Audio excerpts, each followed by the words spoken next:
¿Ya todos están en Classroom y eso? Sí. Ya saben lo de sus notas, ¿verdad? ¿Sí? No, la neta no. El que dice que no, por favor, póngase al día con sus compañeros. Ya tienen su tarea. Es entregarme al final del semestre las notas de todos los que vimos en el semestre, desde la clase anterior. Entonces, sí, para que se pongan de acuerdo cómo las van a elaborar. Sale, recuerden, es un solo archivo por todo el grupo y pues idealmente tienen que participar todos, aunque ustedes se coordinan como quieran. ¿Sale? Pues nada, ya.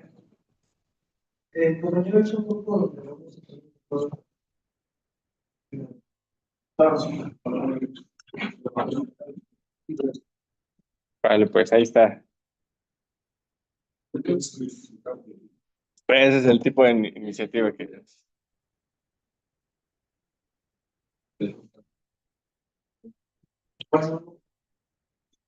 Ajá, Google Docs está muy práctico porque aparte Google Docs va generando registro de quienes han editado. Digo, aunque les da la libertad de dejarlo abierto o del anonimato, este, sí les deja ver quiénes han editado para que quede como bien el archivo. Y si se ponen de acuerdo al final de la clase, ¿qué les parece? Saliendo, cuando están afuera, vale, me encanta que tienen buena iniciativa.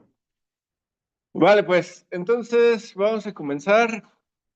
Este, la vez pasada estábamos platicando sobre el tipo de fluidos con el que vamos a trabajar, que son los llamados fluidos newtonianos, y estaba dando una breve explicación. Y mencionamos que pues estos se llaman así, pues por Newton, que fue como uno de los más importantes estudiosos de este campo al comienzo. Ajá, y hablábamos de una grafiquita que era la gráfica de esfuerzo contra, ándale, pues, ¿dónde estamos? Estamos acá. Ahí está, changos. La gráfica de esfuerzo contra, vamos a añadir esto, este, contra rapidez de deformación, ¿no? Y quedamos que un fluido newtoniano va a graficar una línea recta, va a tener un comportamiento lineal entre el esfuerzo y la rapidez de deformación, donde la pendiente de la recta, a esto le vamos a llamar viscosidad. Específicamente quedamos que es la viscosidad, ¿qué? Viscosidad dinámica, exactamente. Viscosidad dinámica. Y ustedes prometieron que me iban a explicar qué es la viscosidad dinámica, que en sistema internacional normalmente la medimos como Pascal por segundo. Les hacía énfasis que observen que es multiplicación. Muchas veces hay un tema ahí con el español. Cuando nosotros decimos por, puede ser división o puede ser multiplicación, porque usamos la misma palabra para ambos y creo que el contexto es el que lo define. En inglés no tienen este problema porque el por, bueno, el per lo usan para división y el times para multiplicación, entonces ellos no tienen este conflicto. De hecho, es muy práctico utilizar el times para multiplicar. A los niños les da mucho sentido de qué es una multiplicación. Lo más cercano que nosotros tenemos es el veces. Por ejemplo, 5 veces 4 es 5 por 4. Da mucho sentido de qué estamos hablando. Pero bueno, sin desviarme demasiado. Me iban a decir que cuál es la diferencia entre estas dos viscosidades, porque hay otra viscosidad que es la viscosidad cinemática. Exactamente. Y esta es metro cuadrado sobre segundo. Generalmente es área entre tiempo. Estoy poniendo las unidades en sistema internacional. La viscosidad dinámica normalmente depende un poco a qué se dediquen. Es como la van a medir. No, ver esas unidades de Pascal segundo es muy propio de la investigación científica, pero no tanto de la industria. En la industria utilizan otro tipo de unidades como los grados, grados Zener y hay un montón de de otras definiciones. Por ejemplo, ustedes compran aceite de autos y ven la viscosidad, que generalmente viene indicada, vienen otras unidades, no dice Pascal segundo. Rara vez la van a ver así, a menos que se dediquen a algo de investigación o de ciencia, pero me gustan esas unidades porque tienen más sentido que las otras. Las otras están como medio, más que raras, como de bueno, pero pues esto vienen muy acotadas a experimentos muy específicos y a menos que te dediques a eso o que trabajes en eso, pues no te importan. Es como, para que me entiendan, es algo muy talachero, ¿sale?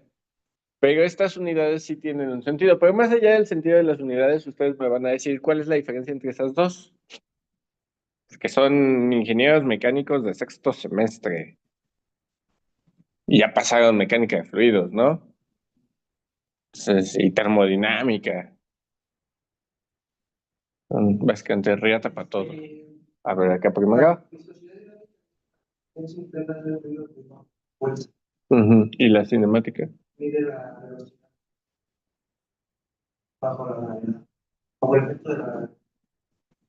No, la resistencia de un fluido al moverse. Ajá. Y la cinemática es la velocidad bajo efecto de la gravedad nada más.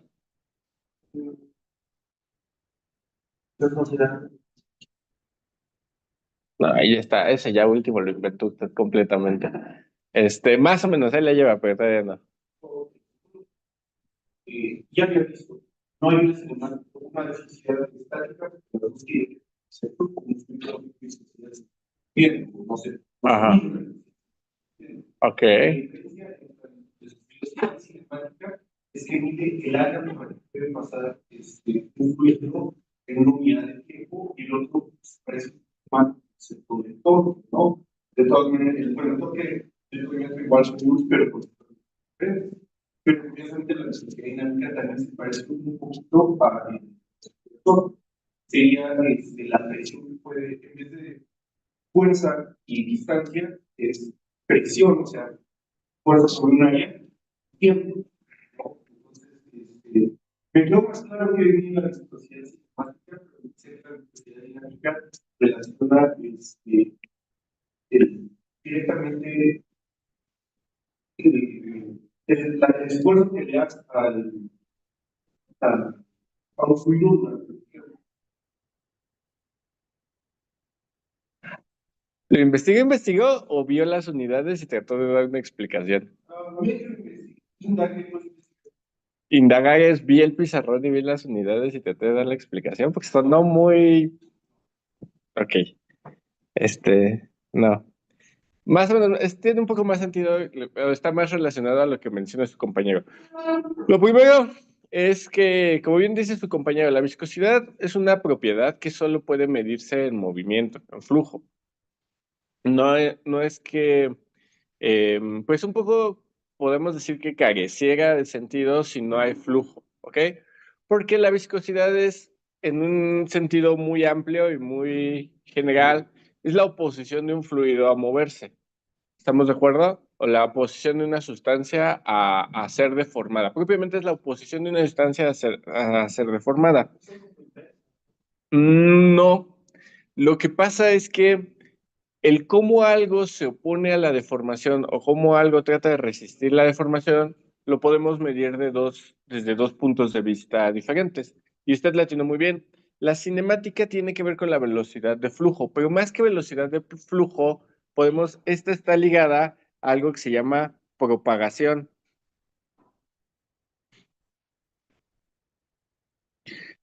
Ajá.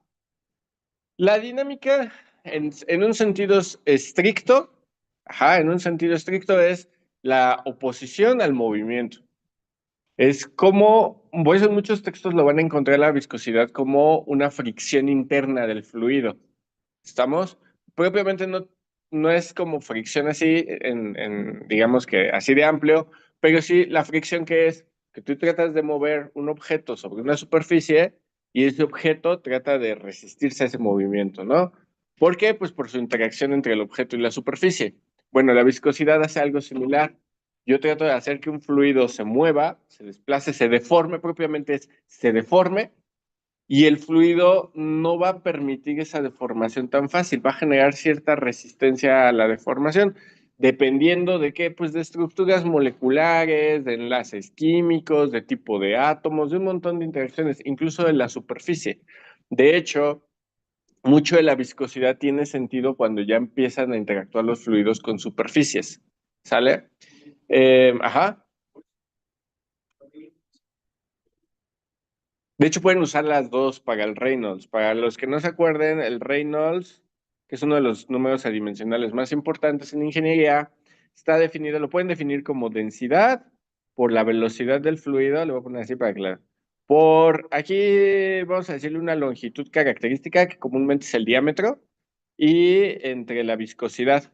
Lo pueden medir así o lo pueden medir exactamente igual, pero con nu, que si se fijan no hay gran diferencia, solo estoy poniendo la densidad, la estoy absorbiendo en la viscosidad, da lo mismo, ¿no? Entonces puedo usar ambas para el Reynolds. Pero entonces entendamos la viscosidad como una oposición al movimiento.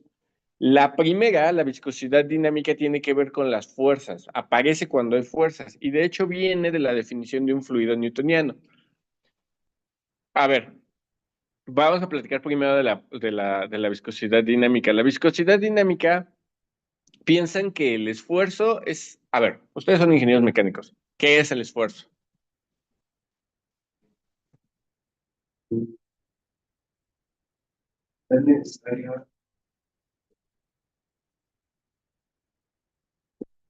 La cantidad necesaria de energía para generar un movimiento. No, el esfuerzo es una muchísimo mejor. A ver, recuerden, ¿qué unidad se mide el esfuerzo?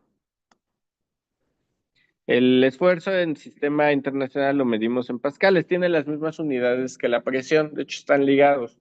El esfuerzo lo podemos entender de forma muy simple, como la forma en la que nuestro sistema, vamos a decirle, puede ser un objeto sólido, líquido, gas, lo que ustedes quieran, la forma en que el sistema responde a las fuerzas a las que es sometido. Si alguna fuerza interactúa con mi sistema, ese sistema va a tener ciertas reacciones y ciertas respuestas. Esas respuestas se caracterizan por el esfuerzo. Digamos que al momento que la fuerza transita a través de un material, pues aparecen los esfuerzos. Por eso los esfuerzos les dicen cómo se propagan las fuerzas. No sé si nunca, supongo que sí, cuando en mecánica de sólidos les platicaron este experimento que pueden hacer, que si ustedes a una botella cualquiera de plástico, la deforman y le pasan luz en los ángulos correctos, se forman, o cualquier plástico de estos translúcidos, le pasan luz en la forma correcta, van a ver cómo se forman patrones de color tornasol. Ajá. Y que les dicen, pues donde se concentra la luz y ciertos patrones, ustedes pueden ver que ahí hay una concentración de esfuerzos. No sé si alguna vez platicaron de eso. ¿Qué quiere decir? Que ahí, a eso que se llamaba concentración de esfuerzos es que cuando las fuerzas transitan a través del material, en esos puntos se concentran, ¿sale? Empieza a haber como concentraciones. Y como bien mencionó su compañero, si yo tengo un bloque de material, ajá, la forma en que este bloque de material responde a la presencia de una fuerza, vamos a decir que aquí tengo una cierta fuerza F, esta fuerza va a generar distintas respuestas en distintos planos del material.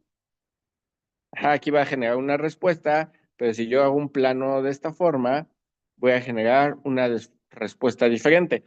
Para que lo entiendan muy sencillo.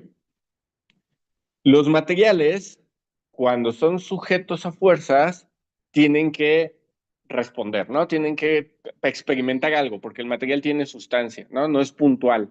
Y aquí ya tenemos, por eso cuando ven dinámica de la partícula, no mencionan el esfuerzo, porque cuando ven dinámica de cuerpo sólido y mecánica de sólidos, aparecen los esfuerzos, porque hay volumen.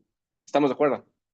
Entonces, por ejemplo, piensen ustedes un experimento sencillo. Yo les pido que rompan una hoja.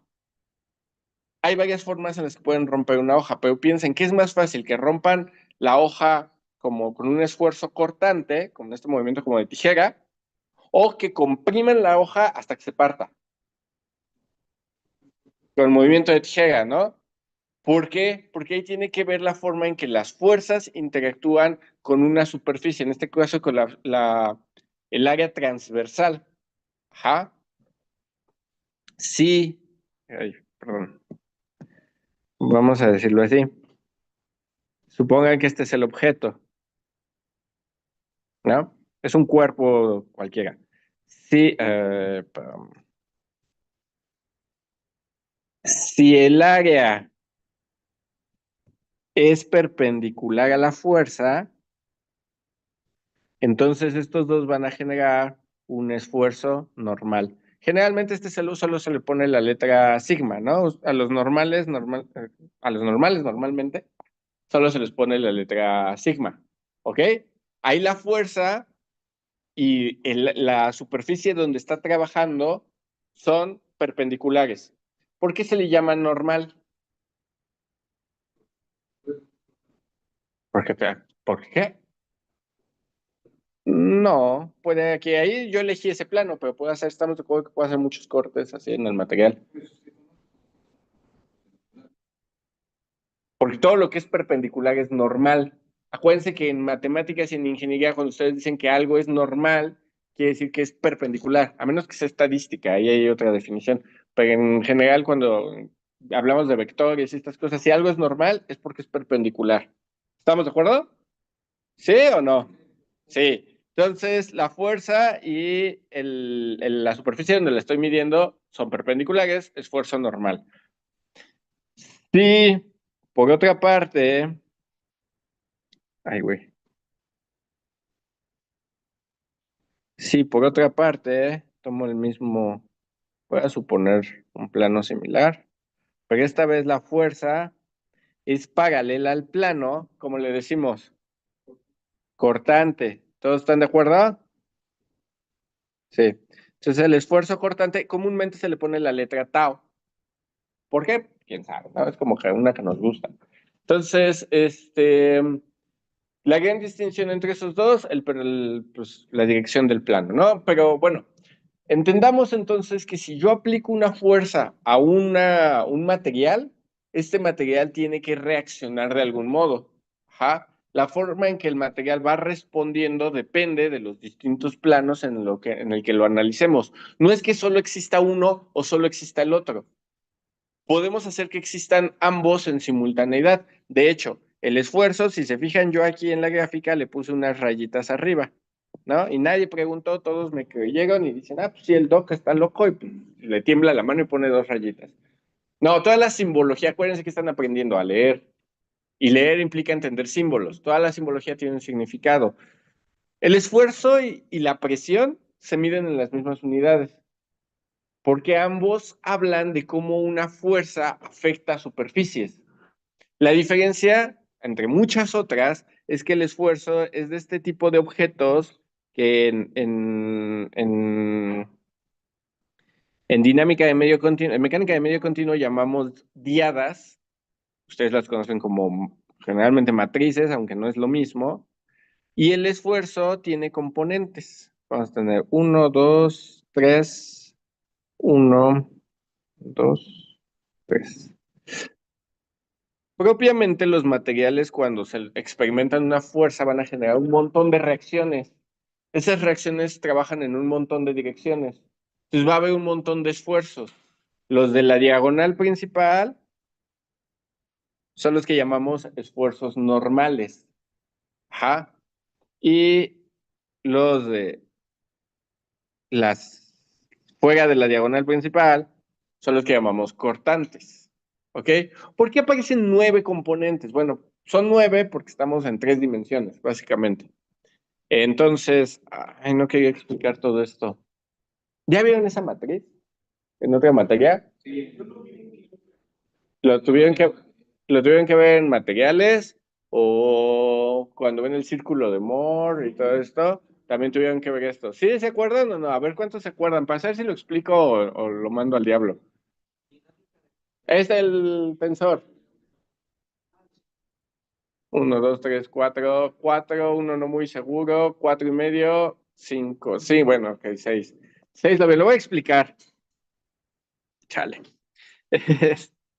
A ver, la explicación en realidad no está tan larga, pero pues es el cubo de esfuerzos.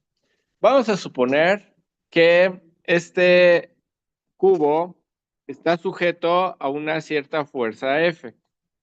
¿Estamos de acuerdo? Todos me siguen hasta aquí. Bueno, esta fuerza F puedo representarla como en realidad la resultante de otras fuerzas. Entonces puedo decir que aquí hay una fuerza, vamos a decirle, voy a poner un sistema coordenado, lo voy a poner aquí, o sea, digo X, Y, no, X, Y, Z. No tenía planeado explicar esto, a ver cómo va. ¿Sale? Entonces, aquí va a haber una... No, pendejo. Entonces, aquí va a haber una fuerza 1, porque acá vamos a decir que va a dar una fuerza 2, y hacia acá vamos a decir que hay una fuerza 3. ¿Estamos de acuerdo? 3 vectores fuerza. Ahora, estos vectores fuerza, cuando yo los sumo, me daban esa fuerza F original. ¿Ok? ¿Me van siguiendo hasta aquí? Es para que me vean como explicando. Ahora, esta fuerza F, estas fuerzas F, estamos todos de acuerdo que yo las puedo descomponer en sus distintas direcciones, ¿no? Entonces debe de haber aquí una fuerza 1 en la dirección X. Aquí debe de haber una fuerza, digo, no la voy a, quedaría como medio encimada, pero debe de haber una fuerza 2 en la dirección X y debe de tener esta, una componente así, sea la fuerza 3 en la dirección X. ¿Estamos de acuerdo? Lo mismo debe de haber una fuerza 1 en Y, una fuerza 2 en Y, una fuerza 3 en Y. ¿Estamos de acuerdo? ¿Qué tienen en común, por ejemplo, la fuerza 1, 2 y 3 en X? ¿Qué tienen todas esas tres chiquitas en común? El eje en el que están trabajando. Todas esas trabajan en el eje X. ¿Ok? Eso quiere decir que todas estas fuerzas interactúan con un plano. Si se mueven en el eje X, quiere decir que estas tres son perpendiculares a qué eje, a qué plano, perdón. Estas tres fuerzas son perpendiculares a Z y Y. ¿Estamos de acuerdo? Lo mismo podría hacer, por ejemplo, una fuerza, esta tendría una componente como para acá, que sería F3Z. Acá pues habría una súper pequeña, más o menos para acá, que sería F2Z. Y aquí sí estaría como súper grande, que sería así, que sería F1Z. ¿Estamos de acuerdo? Ay, güey, sin barrita. Cada una tiene su componente en la dirección Z, quiere decir que son perpendiculares al plano XY. ¿Estamos de acuerdo? Y yo las puedo sumar. Estas descomposiciones, estas fuerzas, estamos de acuerdo que yo puedo hacer F2X entre el área, que el área propiamente estaría dado como la dirección, por ejemplo, Z, bueno, aquí le voy a poner longitud Z por longitud Y, porque es el área donde está trabajando, o bueno, más fácil, para que sea más obvio, área YZ, y esto me da un esfuerzo. ¿Estamos de acuerdo? ¿Qué esfuerzo vas? ¿Cómo lo voy a identificar? Bueno, está en la dirección X, ¿sale? Es el esfuerzo X, y, ajá, el plano en el que está trabajando es el YZ, entonces, ¿cómo está? Normal, ¿no? ¿Ok? Entonces, este sería el primer subíndice, me dice, es perpendicular a quién, en este caso es perpendicular a YZ, y el segundo subíndice me diría a cuál de las fuerzas corresponde, es decir, en qué plano lo estoy eligiendo. ¿Ok? Podemos decir que este sea el XX, o podemos, si quieren más fácil para que no nos confundamos, este sería el X2, porque viene de la fuerza 2. ¿Sí estamos? Cada una de estas tres fuerzas va a tener sus componentes. Por ejemplo, la fuerza 3 X también estaría en el plano AYZ.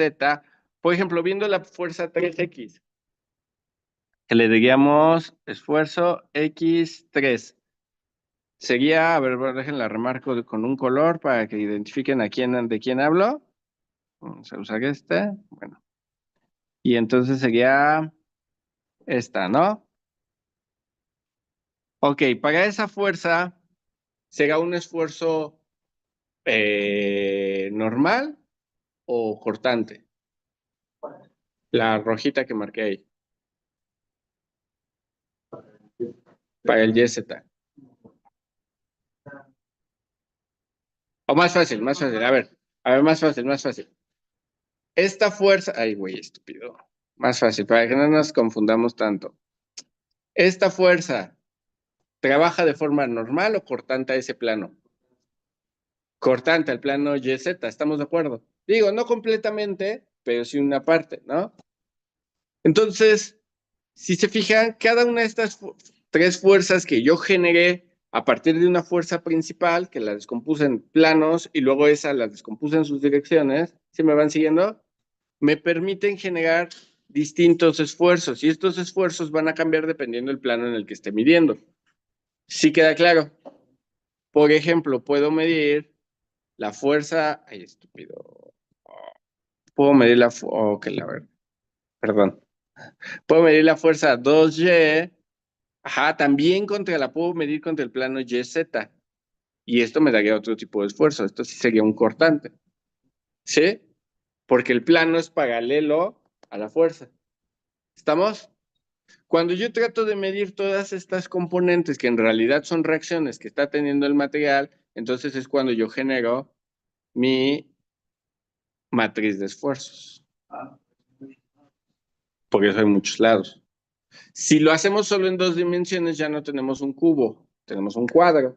Y entonces pasamos de tener 9 componentes a solo 4. Tenemos 3 por cada dirección. ¿Por qué? Porque cada fuerza se puede descomponer en 3 direcciones. ¿Sí? Y cada fuerza, pues ustedes pueden poner una fuerza en cada cara del cubito, para que me entiendan. ¿Sí estamos de acuerdo? ¿Sí? Bueno, esta ya no hace falta que la reescriba completa porque ya está arriba. Ya la puse acá arriba. Ay, no, entonces, acá está. ¿Sale? Que normalmente, este sería el, ahí, güey. XX, recuerden, el primer subíndice me dice contra qué plano estoy trabajando. Si dice X, quiere decir que estoy trabajando contra el plano YZ. ¿Sí queda claro? ¿Sí? O sea, los otros dos subíndices que me quedan. Es X, Y, Z. Si ya agarré X, quiere decir que el plano está en YZ. Y el segundo subíndice me dice en qué dirección apunto. XX es el esfuerzo que apunta en la dirección X y que pasa por el plano YZ. ¿Estamos de acuerdo? Sería, si lo quisiera dibujar solo a ese, sería así. Sería esta cosa. X, X. Este es el plano Y, Z. ¿Estamos todos de acuerdo hasta ahí? Sí queda. Si yo divido ese esfuerzo, más bien si multiplico ese esfuerzo por el área, tengo la fuerza que está pasando por ahí. Sí queda claro. O sea, esto es igual a una fuerza que pasa por el plano, una fuerza que apunta en dirección X y que pasa por el plano YZ. Sí queda claro. El segundo pues, sería el XY, no, el otro es el XZ, luego tendría el YX, YY, YZ, ZX, ZY, ZZ. Si se fijan, todos los que están en la diagonal principal, sus dos subíndices coinciden, XX, YY, ZZ. Todos los que tienen eso coincide que son perpendiculares al plano en el que están trabajando. Chequen, apunta en la dirección Z y está en el plano XY. Apunta en la dirección Y y está en el plano XZ. Y así nos vamos. Todos esos son perpendiculares al plano, por lo tanto son normales. ¿Estamos de acuerdo? Sí queda claro. Mientras que los otros 6 componentes apuntan en una dirección paralela al plano en el que están trabajando. Por ejemplo, si yo hiciera Vamos a dibujarlo aquí. Por ejemplo, podría poner aquí el plano y en esta misma dirección el esfuerzo, ¿no? Entonces este sería el esfuerzo X, que sería el esfuerzo XY, ¿sale? ¿Por qué? Porque el plano es XZ y la fuerza va en la, bueno, y está apuntando en la dirección Y, ¿sí? Este es el resultado de una fuerza que va en la dirección Y, pero está en un plano XZ. ¿Todos estamos de acuerdo? ¿Sí? Con los materiales sólidos esto es especialmente importante porque los materiales sólidos resulta que son algo que se llama anisotrópicos. Quiere decir que en diferentes direcciones pueden tener distintos comportamientos. La hoja de papel es más fácil romperla con un cortante que aplastándola. ¿Estamos de acuerdo? No se comporta igual. Romper esta, por ejemplo, la madera de la que están hechas las bancas, que es como aglomerado, no sé qué es, ¿verdad? Esa cosa, si ustedes se fijan, está hecha por capas. Si ustedes le tratan de meter un esfuerzo de compresión, un esfuerzo normal, va a ser muy resistente. Pero si ustedes tratan de hacer un cortante, va a ser más fácil romperla. ¿Sale? En los sólidos eso es muy importante. No todos los sólidos son así de complejos. Hay sólidos muy sencillos y que no tienen tanta complejidad, pero bueno, me van siguiendo así. Bueno, resulta que los fluidos generalmente sí son isotrópicos. Generalmente. O al menos los newtonianos. ¿Qué quiere decir que sean isotrópicos? Que las propiedades son iguales en cualquier dirección. Entonces, para un fluido, da casi lo mismo que lo comprimas a que lo hagas cortante. Más o menos. ¿Me van siguiendo? Dependiendo, hay un montón de factores, pero más o menos la idea. Entonces, regresando a la viscosidad, perdón, ok. Regresando a la viscosidad, la primera viscosidad, la viscosidad dinámica, entonces debemos de entender lo que es la que relaciona directamente al esfuerzo contra esta cosa que llamamos rapidez de deformación. No les voy a dar una explicación de qué es la rapidez de deformación, entiéndanla como su nombre lo dice, qué tan rápido deformas algo. Por cierto, esta cosa, ajá, tiene unidades de inverso de segundo, 1/segundo. ¿Sale? Acuérdense que, por ejemplo, si se acuerdan de sus clases de mecánica, tecnología de materiales y de mecánica de sólidos, la deformación es adimensional. La que le ponemos epsilon. Ay, güey, qué feo me quedó. Digo, esto normalmente era milímetro sobre milímetro, ¿no? Y así. O metro sobre metro y así. Era una cosa dimensional, no tenía unidades propiamente. Este tiene, como es, digamos que es la deformación, pero con respecto al tiempo, sí tiene unidades. Y es inverso de segundo. Como estoy haciendo algo que no tiene unidades entre algo contra el tiempo, por eso me quedan las de inverso de segundo. ¿Me van siguiendo? Es que si el esfuerzo, la forma en la que está trabajando el material es un esfuerzo cortante, a esta cosa le ponemos el símbolo gamma. Ay, güey. La borré. O no sé qué hice. Ahí está. Entonces, mm, esta también la pueden encontrar en muchos textos con este símbolo y le ponen un puntito arriba. Porque si se acuerdan del esfuerzo cortante, había una relación que ustedes veían en mecánica de sólidos que se decían, si tengo un cortante, yo mido el ángulo de inclinación con de la deformación. No sé si hicieron esa prueba, la prueba de torsión, que tenían una varilla y luego doblaban esta varilla. Ajá, y se formaba aquí un ángulo que le decían alfa. Y entonces decían, esto es un esfuerzo cortante, y el esfuerzo cortante había un módulo que le ponían G por gamma. Y gamma era la tangente de alfa. ¿Se acuerdan de eso? No. Desperdiciaron su dinero en esa clase entonces. Pero bueno, cada quien. Entonces, regresando a lo que sí nos importa. La rapidez de deformación también es una un tensor, le decimos una diada, un tensor de segundo grado, lo que quiere decir que se puede expresar en forma de una matriz. No hemos platicado aquí qué son los tensores, ¿verdad? Ni lo vamos a hacer, qué flojera. Este,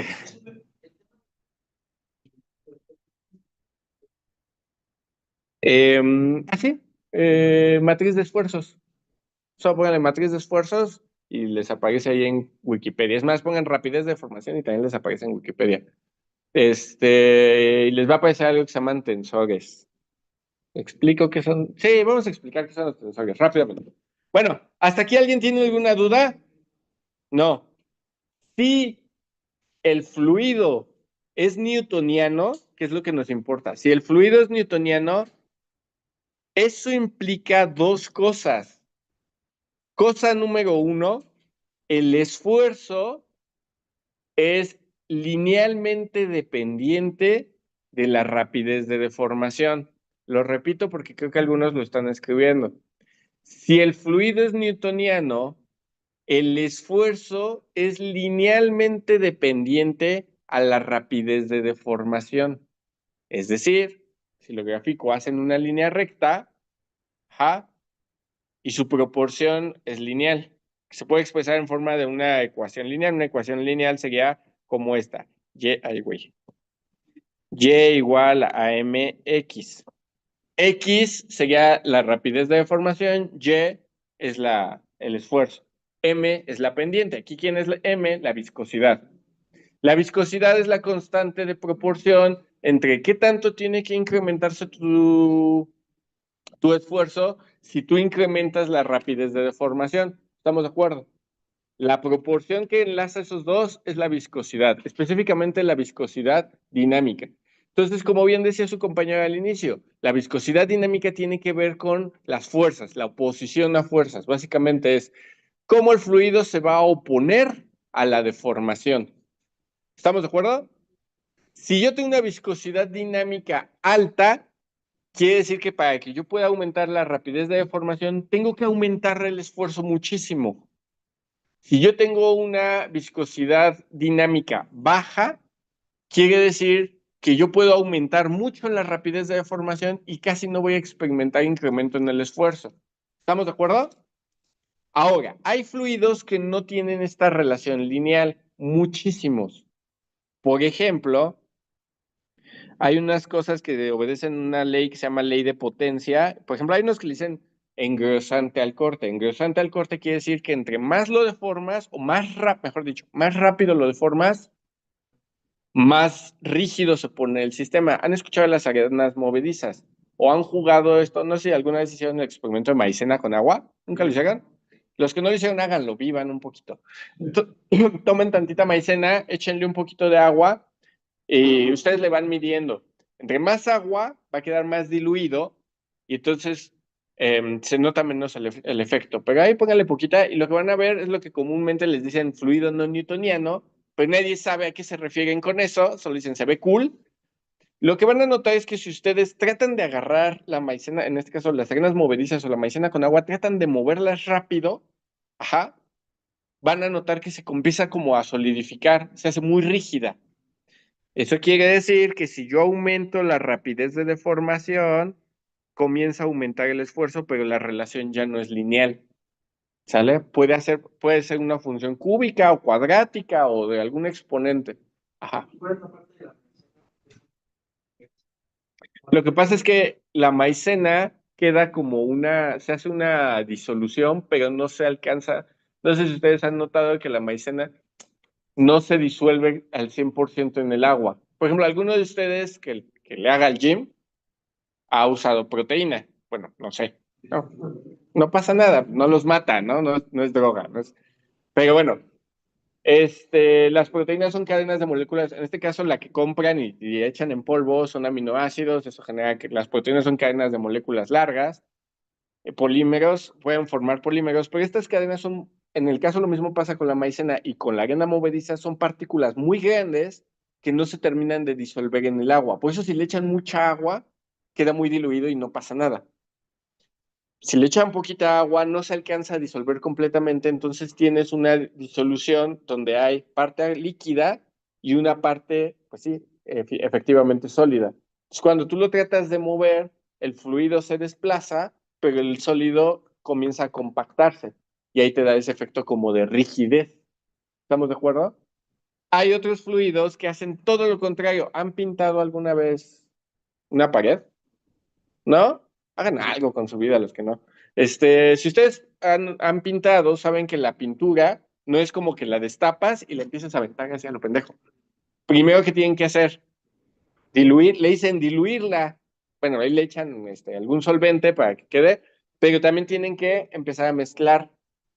Cuando la están diluyendo y la están mezclando, o si alguna vez han visto cómo se prepara el mole o alguna cosa así, tienen que estarle moviendo y al principio es muy rígido, pero conforme va pasando el tiempo y va pasando más bien, más que el tiempo, va pasando el movimiento, comienza a hacerse más suave, más fácil de mover. Quiere decir que en ese caso, si yo aumento la rapidez de deformación, baja la viscosidad. ¿Sale? A ese le llamamos un adelgazante al corte. Tú lo cortas y se hace más suave. ¿Estamos de acuerdo? Y esos son los que están relax. Hay, por ejemplo, unos fluidos que se llaman de Herschel-Buckley que no sé, si ustedes les hacen un esfuerzo, no se mueven, pero cuando llegan a cierto nivel de esfuerzo, o sea, para que sigan sólido, sólido, sólido, ¡pum! Newtoniano. Ustedes quiero pensar que si son tantitos sanos e higiénicos, conviven con uno de esos muy a menudo, la pasta de dientes. La pasta de dientes, si tú no le haces fuerzas casi, puedes moldearla y hacer figuritas con ella. Digo, está difícil, pero se puede. Pero cuando llegas a suficiente esfuerzo, fluye como si fuera muy fácil. ¿Estamos de acuerdo? Hay otros fluidos que les decimos fluidos complejos, a los que he dedicado varios años de mi vida, por eso lo sé estas cosas. ¿Qué hacen esto? Ajá. Esos fluidos tienen algo que se llaman memoria de forma. Ajá. A eso le decimos viscolásticos. Son fluidos que pueden presentar propiedades como de un sólido, propiedades elásticas y propiedades de un fluido viscoso. Por cierto, un fluido viscoso en términos de aquí es un fluido newtoniano. No vayan a pensar que porque tiene mucha viscosidad es viscoso. El aire es un fluido viscoso porque es newtoniano en términos estrictos. ¿Estamos de acuerdo? Así que esas cosas que tienen memoria de forma son fabulosas porque tienen recuperación. Muchos plásticos, muchos polímeros. Hay unas cosas que se llaman micelas, son las que ayudan a formar los jabones, algunas grasas, un montón de alimentos. Cosas bien divertidas se portan así. ¿Sale? Entonces, ¿qué tienen de complejidad? Que como lo dice el nombre, el material tiene cierto, como una especie de memoria de qué pasó, de cómo lo deformaste y tiene cierta recuperación. ¿Estamos de acuerdo? Esos son materiales, fluidos complejos, pero por ejemplo, nada más para citar, los que hacen la curva verde y la curva azul, los podemos expresar con un tipo de ecuaciones que serían la ley de potencia, que sería que el esfuerzo es proporcional, en una forma simple se puede escribir así. Mm, mm, mm, Ley de potencia. Si la n es mayor que 1, va a tener una función como incrementándose, como la verde. Si la n es menor que 1, es un fluido adelgazante, como el azul. ¿Vale? Eso está fácil. Por ejemplo, el moradito tiene una... Ay, güey. El moradito, de forma fácil, así viendo los relax, que no se ponga muy loco, podría ser así. Aquí ya sería la parcial del esfuerzo con respecto del tiempo, igual a en este caso ya sería viscosidad por algo así. ¿Sale? Chequen que cambia el símbolo. Este símbolo ya no es de... Sigue siendo la viscosidad dinámica,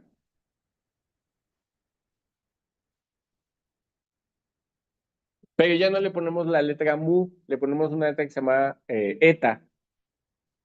Poner la viscosidad dinámica con esa letra te hace referencia en automático que tu fluido ya no es newtoniano. La mu casi casi se reserva de manera automática a los newtonianos. ¿Sale?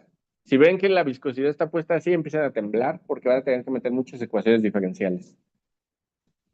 Y eso pues hace que la fiesta esté más divertida. ¿Hasta aquí no hay ninguna duda?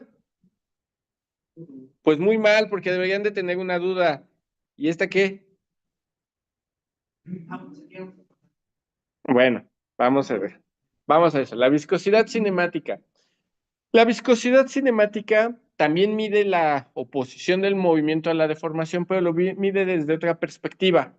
Mide como, les ponía ahí la palabra propagación. A la viscosidad cinemática, si ustedes conviven con un ingeniero químico, tienen un ingeniero en químico en casa, muchas veces ellos a esta le dicen, depende ahí el tipo de químico, si es un químico chingón o no, pero si es uno chido, a esto le va a decir coeficiente difusivo de cantidad de movimiento. Ok, ¿por qué se llama coeficiente difusivo de cantidad de movimiento?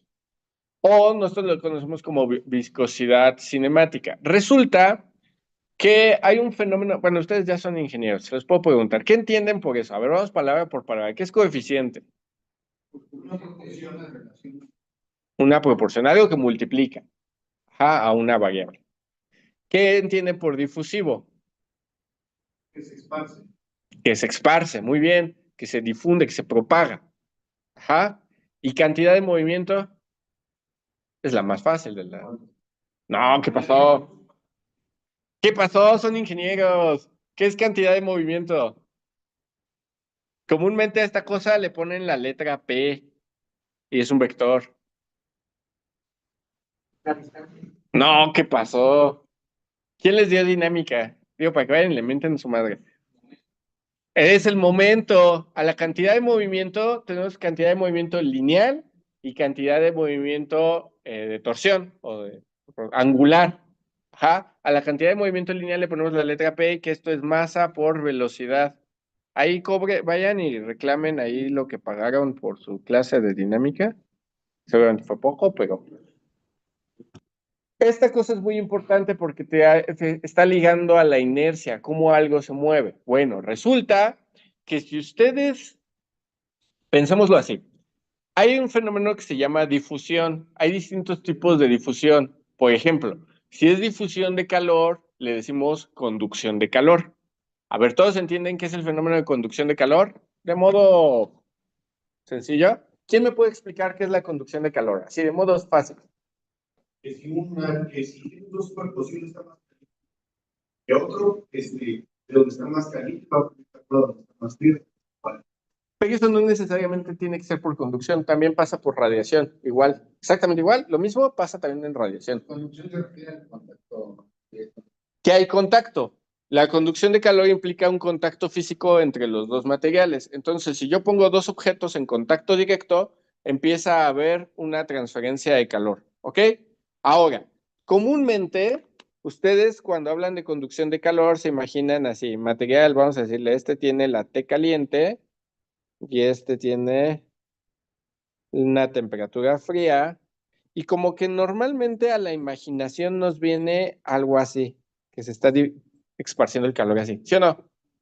Eso es lo que nos imaginamos. Bueno, esa imaginación no está tan mal. Si ustedes hacen las curvas de temperatura de cómo se está propagando el calor, sí se forman esas curvas, igualitas, igualitas. Bueno, más o menos. ¿Ok? A esto le decimos difusión cuando una cosa, una propiedad, se esparce, se distribuye, se propaga, se difunde en un ambiente o en otra sustancia o en algo con lo que está en contacto. ¿Estamos de acuerdo? Por ejemplo, una difusión de un chisme es algo que puede existir. Una difusión de calor es algo que existe. Y una difusión de cantidad de movimiento es cómo acuérdense que la cantidad de movimiento es muy importante porque está ligada a la segunda ley de Newton, que si ustedes se acuerdan, la segunda ley de Newton se tiene que escribir así. Pero, pues recuerden que Newton no era una persona gentil, no era amable, y no le gustaba estar propagando el conocimiento por el mundo. Lo hacía porque tenía que hacerlo, pero la verdad es que a él no le gustaba. Si ustedes se acuerdan de la historia, él y Leibniz descubren el cálculo. No sé si han escuchado esa historia, que descubren el cálculo más o menos al mismo tiempo. La cosa es que Newton nunca dijo que él descubrió el cálculo. Nunca lo usó, o más bien no lo usó de forma evidente para los demás. Entonces, cuando Leibniz genera el cálculo, Newton dice, ese descubrimiento es mío. Y le dicen, a ver, demuéstralo. Y dice, pues aquí están mis cálculos que he hecho usando cálculo. Y dicen, güey, tú solo le pones un puntito encima a las cosas y ya dices que son derivadas. Leibniz, ¿cómo lo escribe? Con las famosísimas diferenciales, ¿no? Esta es la notación de Leibniz, la notación de Newton. Newton no escribía nada más con el puntito porque se ahorrara la tinta, lo hacía porque así, con el puro puntito no le entiendes. Piensas que se equivocó, y más si le pones una ahí comilla, ¿no? Dices, ese güey se equivocó. No, no se equivocó, así identificaba. Pero bueno, esto es igual a la derivada con respecto del tiempo de la masa por la aceleración. Si la masa es constante, nos queda que, perdón. Estoy barriendo, ¿no? Ahí está. Masa por la derivada de la velocidad con respecto del tiempo, que esta es masa por aceleración, que es la segunda ley de Newton. La que todos conocemos como segunda ley de Newton. ¿Sí se acuerdan? Entonces la cantidad de movimiento es importante porque el cambio en la cantidad de movimiento te dice cómo se está propagando una fuerza. Pueden decirle a este, es el número que multiplica a cómo se propaga las fuerzas. ¿Sí queda claro? Y pues ese está muy asociado con una ecuación. Hay una ecuación de propagación de esto que normalmente escribimos así, como la parcial de la velocidad con respecto del tiempo por la densidad es igual a, no es cierto, igual a, no, por la segunda derivada, bueno, ok. Si yo hay esta ecuación, esta es lo que llamamos una ecuación de difusión, una ecuación de propagación. En este caso, ¿qué propaga? Fuerzas. Pues la derivada de la velocidad con respecto al tiempo, ¿qué es? Velocidad contra tiempo, ¿quién es? Aceleración, gracias. ¿Sale? Esta es una ecuación de difusión. La aceleración está ligada a fuerzas. Esta es una ecuación de difusión de fuerzas. Pero chequen, si yo lo único que cambio es, en lugar de velocidad, le pongo temperatura, aquí aparecería una K, y entonces es una ecuación de difusión de calor. Es la misma ecuación. Solo cambié el tipo de símbolos. Desde conducción de calor, difusión de fuerzas. Y si yo en lugar de K o T le puedo poner una C aquí, ¿cómo es el coeficiente? No me acuerdo. Le voy a poner D. Si pongo esta es una ecuación de difusión de cantidad de especie. Este dice cómo se disuelve el chocomilk en la leche cuando ustedes lo echan. ¿Sale? Y si ustedes hicieran una ecuación de difusión de chismes para ver qué tan rápido se propagan los chismes en la FES, probablemente tenga la forma de esto, una ecuación diferencial de segundo orden, derivadas parciales, vectorial. Chido, ¿no? No solo curioso, qué interesante. Esto es, bueno, curioso. ¿Mande? Es difusión de especies, difusión de concentración de especies. Por ejemplo, ustedes saben, o deberían saber, que si ustedes le echan sal al agua, se disuelve muchísimo más rápido que el azúcar. Si ustedes le echan sal, pues la sal se disuelve rapidísimo por el tipo de enlaces químicos que tiene, mientras que si le echan azúcar tarda un poquito más, el azúcar hay que moverla. ¿Sale? Ok. Este, ¿identifican este símbolo? Todos identifican, es un triangulito, ¿lo identifican? En este caso es el símbolo que se utiliza. Este símbolo, ay, güey, espérame. Este símbolo se llama, en español le decimos nabla, en inglés le dicen del, y es muy importante porque implica muchas operaciones de corte diferenciales vectoriales, de cálculo vectorial. Si está al cuadrado, le decimos es el laplaciano, porque se liga a una ecuación muy importante que es la ecuación de Laplace. La ecuación de Laplace es esta, pero del lado izquierdo dice cero. ¿Sale? Es la ecuación de Laplace.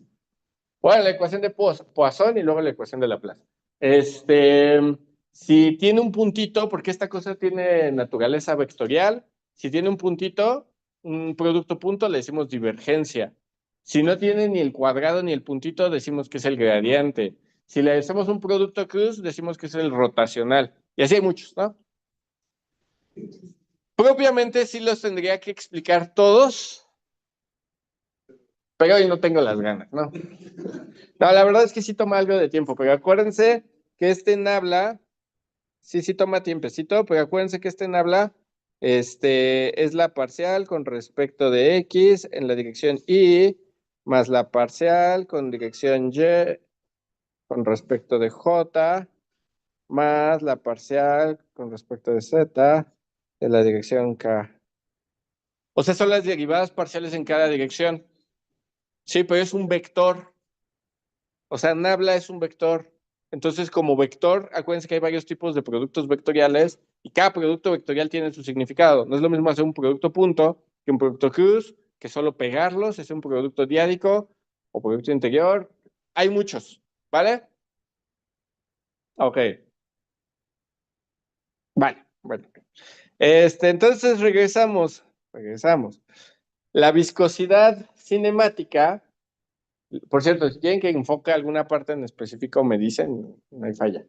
La viscosidad cinemática entonces te dice cómo se está propagando las fuerzas en una sustancia. ¿Estamos de acuerdo? Tiene unidades de área entre tiempo por esta idea de la propagación. La propagación sucede en el peor de los casos en 2 dimensiones. Por eso tiene unidades de área. ¿Cómo se va propagando área? ¿Cómo cubres un área en un cierto tiempo? ¿Me van siguiendo hasta aquí? Papita, ¿no? Entonces, esa es la diferencia entre esas dos viscosidades. Una les dice cómo es que el material se opone a las fuerzas y la otra es cómo el material propaga las fuerzas. ¿Sí queda claro? Sí, están muy ligadas, pero dicen más o menos lo mismo, pero en forma diferente. ¿Nadie tiene dudas hasta aquí? ¿Todo bien? Bueno, los fluidos con los que vamos a estar trabajando son fluidos newtonianos. Quiere decir que su viscosidad, propiamente nos vamos a preocupar en la viscosidad dinámica. Su viscosidad dinámica va a ser constante todo el tiempo. Y lo segundo es que van a tener un comportamiento lineal, esfuerzo de formación. Ahora, el fluido que más vamos a utilizar es el agua, pero no va a ser el único. Podemos usar agua, vapor de agua o aire y algunos gases. Las turbinas trabajan con principalmente esos fluidos, pero esos fluidos tienen una característica en común. Sus viscosidades son bajitas. Ajá, la viscosidad del agua, que sería la más alta del fluido con el que trabajamos, es una viscosidad muy bajita. Eso permite que nosotros en muchos de nuestros cálculos, en muchas de nuestras ecuaciones, descartemos las fuerzas, lo que llamamos las fuerzas viscosas, la respuesta o la resistencia del fluido a ser movido. Casi para nosotros los fluidos se van a dejar ir suavecito. ¿Ok? Por ejemplo, todos ya llevaron el curso de mecánica de fluidos, asumo que todos vieron la ecuación de Bernoulli. Para los que no, vamos a escribirla, después hacemos el trabajo, pero va a ser el delta de presión sobre peso específico más el delta de velocidades al cuadrado sobre 2 veces la gravedad más delta de z igual a 0, ¿no? Ustedes vieron esta ecuación en algún momento. Si no, de todas formas, vamos a hacer la deducción, no pasa nada. Solo aquí tengan mucho cuidado, gamma ya no es rapidez de formación, aquí es, ¿qué es? No, ¿qué pasó? Peso específico. Peso específico. ¿Ja? Por ejemplo, si ustedes antes seguramente trabajaban con la ecuación de Bernoulli y la usaron como una ecuación de flujo. Decían, pues cómo fluye el fluido, a qué velocidad va, qué presión tiene y bla, bla, bla, bla, bla. Bueno, resulta que si ustedes, no sé si nunca se hicieron la pregunta, pero bueno, ¿y la viscosidad qué pedo? En el Reynolds aparece, pero ¿y aquí qué? ¿Se fue de paseo o qué? Bueno, hay dos explicaciones para eso. Número uno, generalmente trabajaban con fluidos como el agua. El agua tiene una viscosidad tan baja que las fuerzas, los esfuerzos producidos por deformar agua son muy bajitos. Entonces son tan pequeñas que comparadas contra las otras fuerzas la pueden despreciar. Eso simplifica chingos las ecuaciones, hace muy fácil el trabajo, ¿sale? Entonces esa es la primera razón. Y la segunda razón es que Bernoulli no es una ecuación de flujo de fluidos, es un balance de energía. ¿Ok? Exactamente, esta viene a partir de la ecuación de energía. Después, en un ratito hacemos la explicación. ¿Estamos de acuerdo? Entonces, esa es la gran discrepancia. Si ustedes se acuerdan, no lo han llevado, van a llevar un... ¿Vieron pérdidas en tuberías? Sí. Los que vieron pérdidas en tuberías se acuerdan de un factor que se llama el factor, la ecuación de Darcy-Weisbach y el factor de Darcy.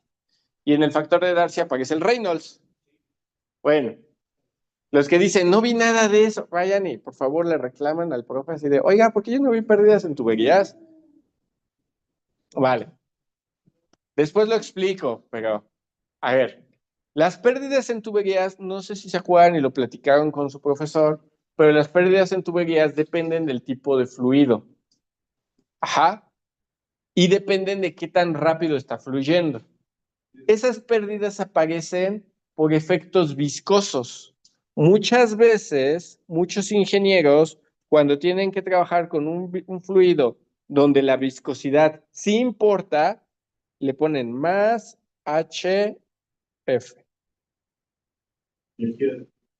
No, estas son le decimos pérdidas primarias. Ajá, esas son una carga de una energía perdida porque estás obligando al fluido a moverse, ¿sale?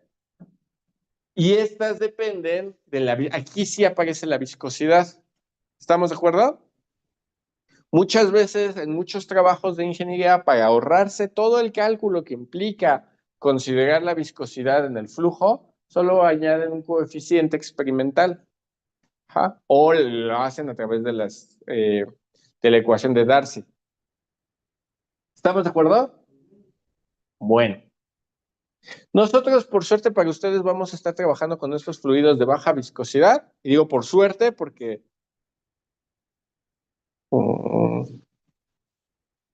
ecuaciones diferenciales. Y pues no está tan divertido trabajar con ecuaciones diferenciales. Entonces vamos a estar trabajando con fluidos. Generalmente les decimos fluidos potenciales.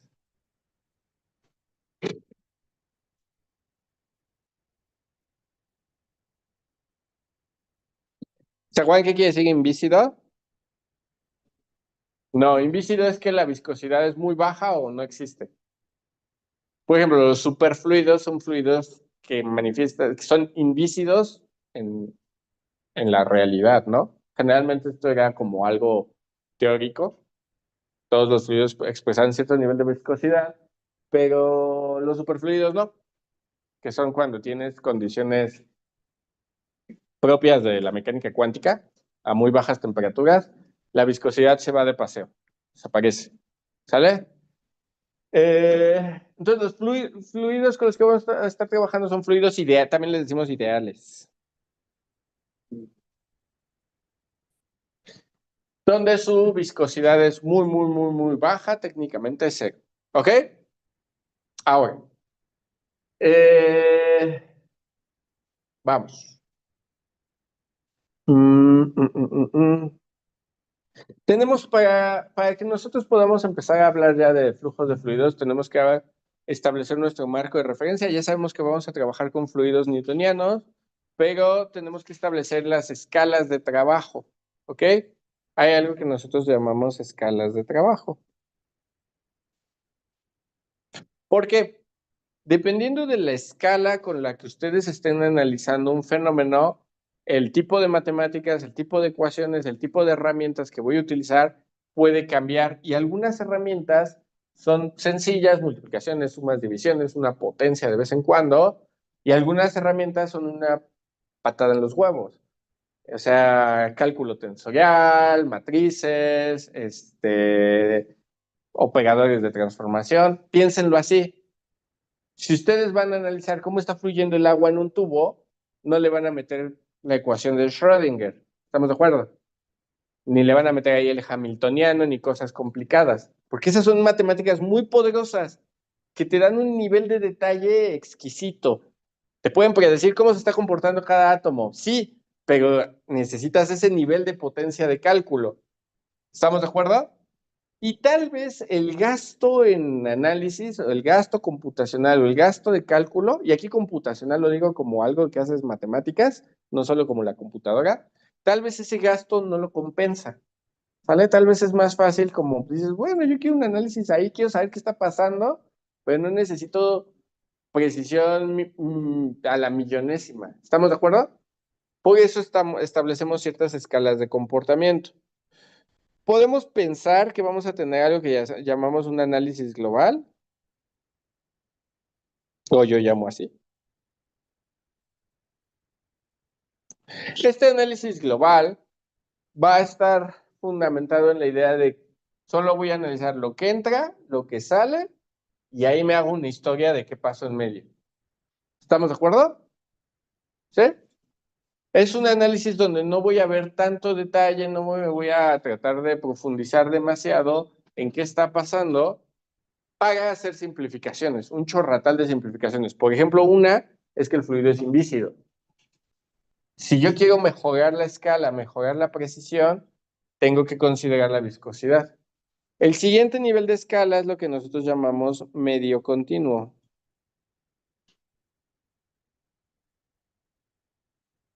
¿Han escuchado de qué es el análisis de medio continuo o del medio continuo? ¿A qué les suena? Porque ya se analiza no un sistema en conjunto de tiempo, sino un sistema funcionando. A chingar, ¿cómo llegaron a esas conclusiones de las palabras medio y continuo?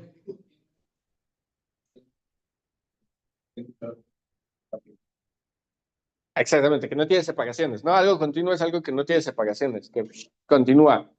¿Y medio a qué le suena? Que es por donde pasa, o en este caso hace referencia al sistema, al objeto, a la cosa. Entonces, medio continuo hace referencia a que las cosas, los objetos, los materiales, son continuos, no tienen espacios. Es decir, la teoría del medio continuo tiene una discrepancia con la dinámica y la cinética molecular. Para el medio continuo no existen las moléculas, o por lo menos el espacio entre un átomo y otro átomo, una molécula y otra molécula es despreciable. Están muy cerquita, tanto que si yo trato de tocar ese espacio, voy a encontrar material. ¿Sí entienden eso? O sea, no importa dónde pique el material, siempre va a haber material. ¿Estamos de acuerdo? Sabemos que eso es una hipótesis equivocada, porque sabemos que hay espacio entre las moléculas, hay espacio entre los átomos y hay espacio entre las partículas y así. Ajá. Que la materia parece ser discreta, es decir, que da brinquitos, ahí donde hay materia, donde no hay materia. ¿Estamos de acuerdo? Pero estas discrepancias solo aparecen en escalas muy pequeñas. El medio continuo dice, son tan pequeñas que no me importan. ¿Estamos? La siguiente es la teoría cinética molecular. Discreto es opuesto. Ajá, discreto es que te da saltos. Por ejemplo, matemáticas discretas son las matemáticas que trabajan con números enteros, nunca operan fracciones. En las matemáticas discretas vas a estar siempre en números enteros, enteros, enteros. No hay, ajá, no hay decimales, no hay fracciones. Las matemáticas continuas son los números reales. Entre 1 y 2 siempre hay algo. Y la otra serían los naturales. Los naturales, entre 1 y 2 no hay nada. ¿Sí queda clara la idea? Algo discreto es que va dando saltitos, ¿no? La teoría cinética molecular, cinética molecular, ahí puse molar, qué pendejo. Molecular. Justo ya toma en cuenta la presencia de, pues, de moléculas como tal y las consecuencias que estas moléculas puedan tener y la forma en que se interactúan. Aquí también, le decimos a veces escala mesoscópica.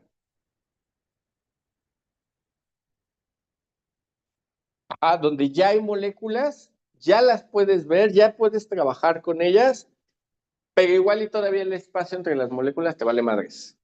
¿Sale? Luego nos podríamos ir a teoría molecular.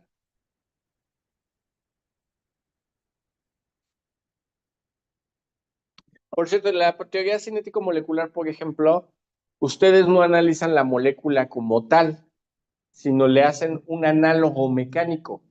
Por ejemplo, una cadena de polímero, ¿se acuerdan qué es un polímero? A ver qué es. Es una molécula que se va repitiendo muchas veces generando estructuras mayores. Generalmente son moléculas formadas por enlaces de carbono, pero estamos hablando de cientos de enlaces de carbono o incluso a veces miles, ¿no? O de otra sustancia. Y estas moléculas son moléculas grandototas, pero gigantes. Gigantes, por ejemplo, para la molécula de agua. Pero pues para un resorte pues son pequeñitas, ¿no? Pero sí, esta discrepancia en escalas hace lo que platicábamos hace rato de, por ejemplo, la maicena con agua.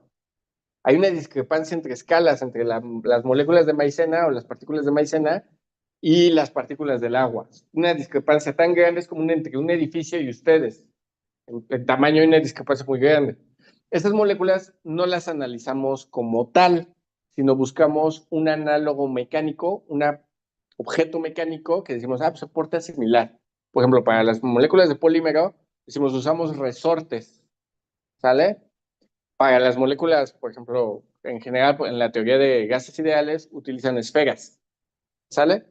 Las moléculas no son esferas ni son resortes, pero mecánicamente se portan parecido a esa escala. ¿Sí queda clara la idea? Vale.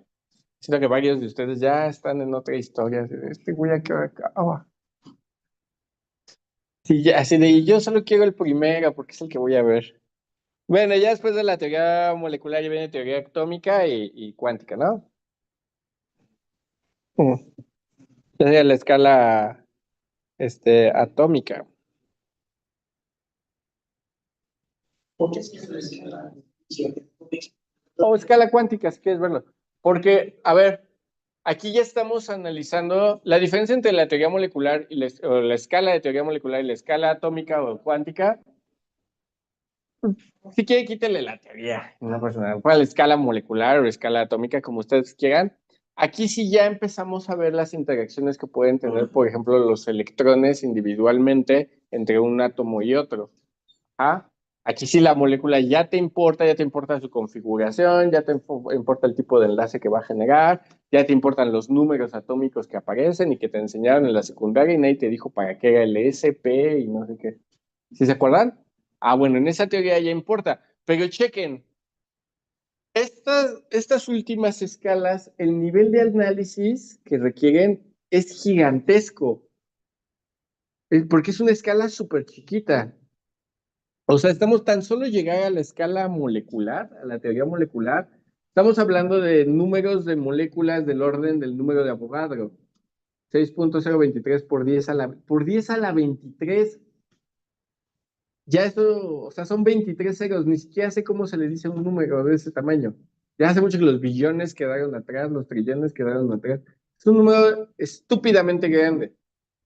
Entonces, este es el nivel de, imagínense que tendría que hacer una ecuación diferencial, resolverla 6.023 por 10 a la 23 veces la misma ecuación diferencial para un fluido. Y para tener un fluido chiquito, ¿no? Ahí en medio litro. O sea, es un número, es una cantidad de cálculos bestiales. Ni siquiera vale la pena. Muchas veces aquí, cuando saltamos de medio continuo para abajo, aparece una herramienta que se llama mecánica estadística.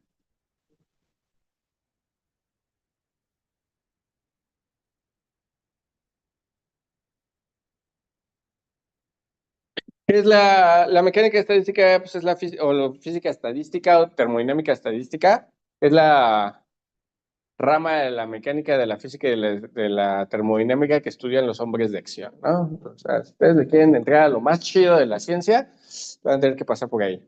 Combustión, procesamiento de materiales, deformación de cosas, Lo que me digan que esté bien divertido, probablemente va a entrar ahí. ¿Vale? Pero bueno, a menos que piensen cosas astronómicas. Pero incluso ahí, pues algo van a ver.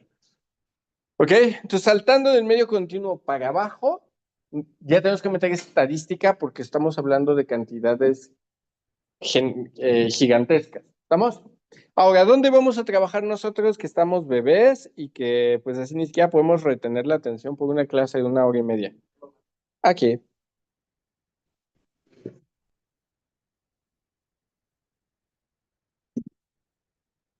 O sea, el análisis más sencillo. ¿Sale? No nos vamos a ir al medio continuo porque medio continuo sí implica mucho cálculo diferencial. Quizás alguna vez veamos un problema nomás para que se den un quemón, tal vez, pero vamos a hacer análisis globales. Estos análisis globales son muy sencillos, son cuánto entra, cuánto sale, y yo hago la historia de qué pasó en medio. ¿Ok? ¿Qué digo? Suena que va a estar sencillo, pero tiene sus bemoles, ¿no? Como todo, pues empiezas entre más detalle quieras, pues más trabajo vas a tener que hacer. Si estamos más o menos, ¿me van siguiendo? ¿Qué hora tienen antes de saber? 8:54, como todos así de 9:30, ya se acabó. Vale, vamos a dejarle hasta aquí. La siguiente sesión vamos a hablar de algunos conceptos importantes como son presión y temperatura. Como vamos a ver tanto máquinas, probablemente si tenemos suerte vamos a ver máquinas térmicas y máquinas hidráulicas, porque acuérdense que hay turbomáquinas térmicas y turbomáquinas hidráulicas, tenemos que ver el concepto de calor, entalpía, entropía y no sé qué. A ver, para que me prepare psicológicamente y para que pueda preparar el material, porque obviamente no llego y me pago y ya, ¿no? También yo leo. ¿Cuántos, y así, siendo sinceros, cuántos se acuerdan qué es la entalpía? Ok, sinceros, no pasa, no los voy a reprobar porque me digan que no. Al final del semestre sí, pero ahorita no. Ok, ¿cuántos se acuerdan qué es la entropía? Y sin decirme, son las pérdidas. Ok, la entropía. O sea, no me van a decir, son las pérdidas. Ya. No, o sea, entropía es más profundo que eso. Ok, las siguientes sesiones voy a dedicar unas 2 a explicar propiedades y procesos termodinámicos. Y vamos a ver si en esas 2 o 3 clases arribamos a la ecuación de Euler para medir potencia en turbinas. ¿Ok? A ver si nos da. Si nos tardamos más, pues nos tardamos más. ¿Ok? ¿Por qué? Porque en turbinas térmicas tenemos que trabajar mucho con el concepto de entalpía. Y luego como que si no les queda claro qué es la entalpía y qué es la entropía, pues hacen como babosadas, ¿no? No queremos babosadas, queremos que quede chido. ¿Estamos? Ok. De termodinámica, por ejemplo, el fácil es el Sengel. El Sengel está facilito, si quieren... No lo tengo. Bueno, lo busco y se los paso. Sí, está en internet. ¿Perdón? Ahorita entropía e entalpía son clave. Por ejemplo, después vamos a ver calor específico. Yo les recomiendo mucho el Sengel porque más o menos se lo lleva de la manita. El Sengel es un libro muy sencillo. Bueno, voy a terminar esto.